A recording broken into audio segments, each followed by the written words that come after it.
बैठा है सारा वतन। पाकिस्तान में जमहूरियत की नाकामी की वजह पाकिस्तान में सियासत को एक साजिश के तहत दौलत का खेल और बहुत मुश्किल अमल बना दिया है ताकि कोई गरीब आदमी हिस्सा ही न ले सके।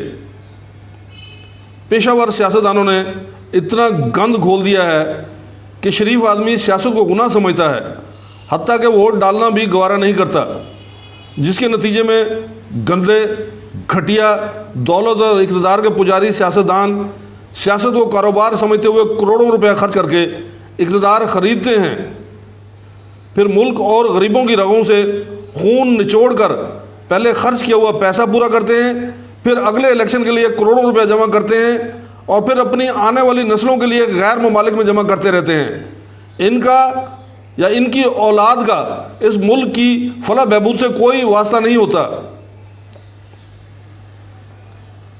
एक अच्छा और बाकिरदार आदमी इसलिए सियासत में नहीं आता कि वो सोचता है कि मैं इलेक्शन में करोड़ों रुपया क्यों लगाऊं, क्योंकि इसने तो हराम कमाना ही नहीं। जब बाकिरदार और ईमानदार लोग सियासत को शजरे ममनुआ समझेंगे और सियासत से जान छुड़ाएंगे तो ऐसे ही चोर लुटेरे मौका परस्त लोग इक़्तिदार में आएंगे जो इक़्तिदार को घर की लौंडी समझते हैं, जिससे जमहूरियत और अवाम की हुक्मरानी के नाम पर ऐसा बदकिरदार तबका इक़्तिदार पर काबिज हो गया है जिनका कोई मंशूर या एजेंडा नहीं सिवाय लूट मार के।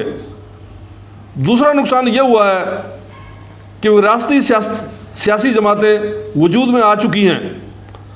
पार्टी वर्कर ज़हनी तौर पर लीडरों के ग़ुलाम हैं। जिस तरह लीडरी ख़ानदानी तौर पर नस्ल दर नस्ल मुंतकिल हो रही है, इसी तरह पार्टी वर्कर की ग़ुलामी भी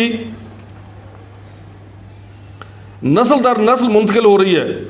पार्टी लीडर की गलत पॉलिसियों के खिलाफ बोलने या इख्तलाफ का रिवाज ख़त्म हो गया है। इसे पार्टी का गद्दार करार देकर एक तरफ कर दिया जाता है। इसीलिए पाकिस्तान मुस्लिम लीग वतन दोस्त के प्लेटफॉर्म से जो नौजवान भी इलेक्शन लड़ेगा इसका खर्चा जमात बर्दाश्त करेगी।